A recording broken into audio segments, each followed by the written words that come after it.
Hi everyone, welcome back to Learn With Me. I'm Deborah Hanson, and today we're going to be looking at AP Psychology 5.3, Explaining and Classifying Psychological Disorders. This is the second CED question of this unit. There are three, so let's get started. On the slide, you can see the key terms for all of Unit 5.3. That's including all three CED questions, and those are on a separate video with the definition and real-life example to help you learn the key terms for the exam. As I always say, the key terms are the key to the five. You have to know how to define them, but you also have to know how to apply them. So having real life examples really helps us do that. So when you get these questions where you have to actually incorporate those words into the FRQ or even the MCQ, then you'll know what to do.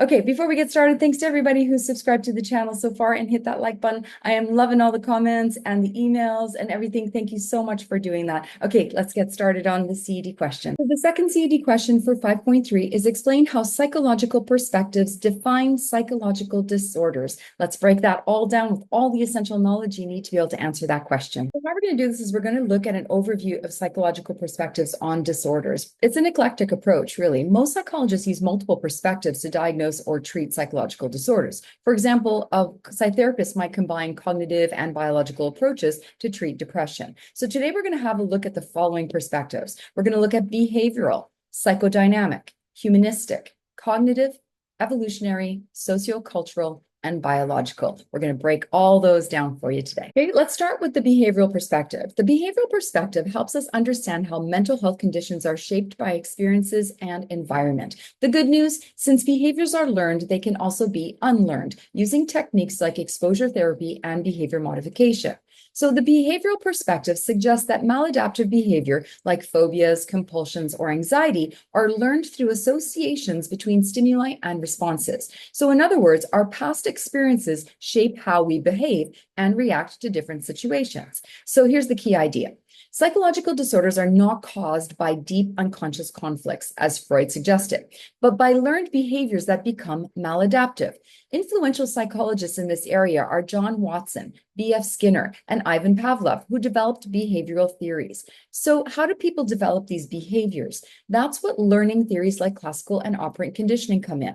The behavioral approach suggests that mental disorders arise when people learn harmful behaviors through conditioning. And this happens in two ways. Classical conditioning, a person associates two stimuli leading to a learned fear or response, or operant conditioning, a behavior is reinforced or punished, which influences whether it continues. So for example, let's say someone has a fear of dogs. If they were bitten by a dog as a child, they may have learned to associate all dogs with danger. This is classical conditioning in action. The fear response becomes automatic every time they see a dog. And if they avoid dogs, this avoidance is reinforced. Operant conditioning, making the fear go stronger over time. So the behavioral perspective helps us understand how mental health conditions are shaped by experience and environment. The good news, since behaviors are learned, they can also be unlearned. So we use techniques like exposure therapy and behavior modification. So next, we're going to talk about psychodynamic perspective. It's a fascinating theory that explains how unconscious thoughts and childhood experiences shape behavior and mental health. So the psychodynamic perspective is based on the idea that unconscious conflicts, childhood experiences, and repressed emotions influence our current thoughts, behaviors, and even psychological disorders. This approach was originally developed by Sigmund Freud, the father of psychoanalysis. So here's the key idea. Our early experiences shape our unconscious minds, which can lead to emotional struggles and behaviors in adulthood.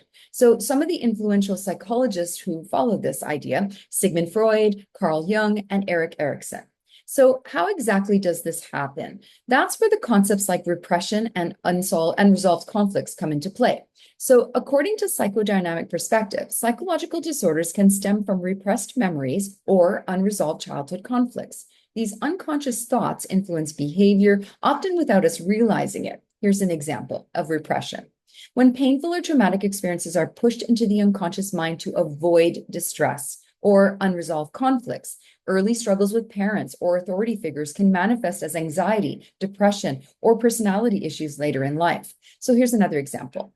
Imagine someone who struggles with severe anxiety in relationships. According to the psychodynamic approach, this anxiety may stem from repressed guilt or abandonment issues from childhood, which now unconsciously affect their behavior. The psychodynamic approach helps us understand how hidden thoughts and past experiences shape our behavior. It can also lead to development or talk therapy techniques like free association, dream analysis, that would help us uncover the unconscious conflicts. So next we have the humanistic perspective, which focuses on personal growth, self-actualization, and the role of social support in mental well-being. The humanistic perspective in psychology emphasizes the importance of self-growth, personal fulfillment, and human potential. So according to this view, psychological disorders often occur when people are feeling alienated, disconnected, or unable to reach their true potential. Here's the key idea. People have an innate drive to reach their full potential, but obstacles like lack of social support or low self-esteem can hinder this journey. So some of the psychologists associated with this are Carl Rogers and Abraham Maslow. How do these ideas relate to mental health? That's where concepts like self-actualization and unconditional positive regard come into play. Because according to humanistic perspective, mental health disorders develop when people feel alienated, unsupported, or unable to fill their potential. So here's two important concepts. Let's start with self-actualization. This is becoming the best version of oneself by achieving personal growth and fulfillment. The next one is unconditional positive regard, feeling accepted and valued by others without judgment, which promotes healthy psychological development. You probably recognizing these from some previous key terms. Okay, here's an example. Imagine someone experiencing depression. According to the humanistic perspective, their struggles may stem from feeling disconnected from loved ones or lacking support to pursue meaningful goals. This sense of alienation can block personal growth and lower self-esteem. The humanistic approach reminds us that mental well-being is deeply connected to personal growth and self-worth. By fostering supportive relationships and focusing on strengths, people can overcome challenges and move towards self-actualization. The next perspective we're going to talk about is cognitive perspective, which focuses on our thoughts, beliefs, and attitudes and how they influence mental health. The cognitive perspective explains psychological disorders as a result of maladaptive or irrational thought patterns. According to this approach, mental health conditions often develop because of faulty thinking, negative beliefs, and distorted perceptions of reality. Here's the key idea. The way we interpret situations affects how we feel and behave. If someone constantly expects the worst, their anxiety may increase. The influential psychologists in this are Aaron Beck and Albert Ellis. So how does this faulty thinking contribute to disorders? That's where cognitive distortion comes into play. Cognitive psychologists believe that mental health issues stem from distorted thinking patterns. Let's look at a few examples of how negative thought patterns can lead to disorders. Catastrophizing. This is expecting the worst case scenario in every situation. Or overgeneralization, drawing broad negative conclusions from one bad experience. Or the all or nothing thinking, viewing things as only good or bad with no in between. For example, a person with generalized anxiety disorder may constantly assume the worst outcomes in every situation, leading to chronic stress and worry. If they fail one test, they might believe they're going to fail at everything, even if it's not rational. The cognitive perspective teaches us that our thoughts shape our emotions and behaviors. The good news, since thoughts are learned, they can also be changed. Cognitive therapies like cognitive behavioral therapy help people restructure negative thinking patterns and improve mental health. Now let's talk about the evolutionary perspective, which explains psychological traits and behaviors in terms of survival and adaptation. So the evolutionary perspective in psychology focuses on how natural selection and adaptation shape human behavior and mental processes. Many psychological traits that exist today were once very beneficial in early human environments. However, in modern day settings, some of these traits can become maladaptive. So here's the key idea. Mental and behavioral traits evolve to increase survival and reproduction, but some of them may no longer be useful today. So Charles Darwin's theory of natural selection forms the basis of this perspective. So how does this relate to psychological disorders? Let's explore how once useful traits can become maladaptive. According to the evolutionary perspective, some disorders may result from psychological traits that were once beneficial, but no longer needed. Here's some examples. Fear and anxiety. High levels of fear helped early humans avoid predators, but excessive fear today can lead to anxiety disorders. PTSD, post-traumatic stress disorder. Heightened vigilance and an overactive stress response were once useful for survival, but now can become chronic distress. Depression and social withdrawal. In ancient times, withdrawing from social interaction may have helped conserve energy during stressful periods, but today it can contribute to mental health struggles. So, for example, A person with PTSD might have an exaggerated fight or flight response because their brain is wired for survival in dangerous environments. This response was useful for our ancestors in high-risk situations, but in modern life, it can lead to distress in safe environments. The evolutionary perspective helps us understand why some behaviors and emotions exist, even when they don't seem useful today. By recognizing these evolutionary patterns, psychologists can develop treatments that work with rather than against our natural tendencies. Next up is sociocultural perspective, which explains how society, culture, and relationships influence mental health. The sociocultural perspective suggests that psychological disorders don't just come from within, but also are shaped by social and cultural environments. This means that factors like discrimination, cultural norms, and social expectations play a major role in mental health. So the key idea is that psychological disorders can stem from maladaptive relationships, cultural pressures, and systemic inequalities. Some of the influential theories are social learning theory from Bandura, or cultural relativism, and social identity theory. But how exactly do social and cultural factors impact mental health? Let's take a closer look.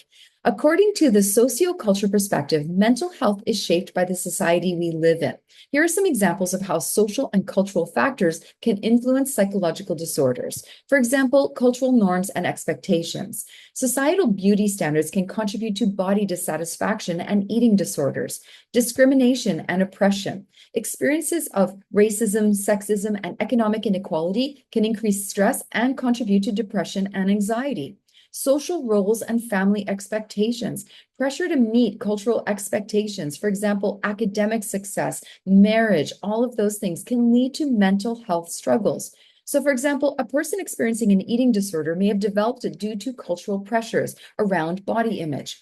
If society values extreme thinness, individuals may develop maladaptive eating behaviors in an attempt to fit unrealistic standards. So the sociocultural perspective reminds us that mental health is not just personal, it's shaped by the world around us. And understanding how social pressures, discrimination, and systemic factors impact mental health can help us create better support systems and reduce stigma. The last perspective we're going to discuss is biological perspective, which explains psychological disorders through brain structures, neurotransmitters, and genetics. The biological perspective suggests that mental disorders have physiological causes, meaning they stem from brain chemistry, neural pathways, hormones, or even genetic inheritance. This approach is supported by neuroscience and medical research. Here's the key idea. Disorders arise from biological abnormalities such as chemical imbalances, brain structure irregularities, and inherited traits. Influential research would be studies in neurobiology, psychopharmacology, and twin genetics studies that help us understand the biological roots of mental health. So how does biological factors contribute to psychological disorders? Okay, let's have a look. The biological approach suggests that psychological disorders may result from three main causes. The first, brain structure abnormalities. Damage or differences in specific brain regions can influence behavior. For example, schizophrenia is linked to enlarged ventricles and abnormal dopamine activity.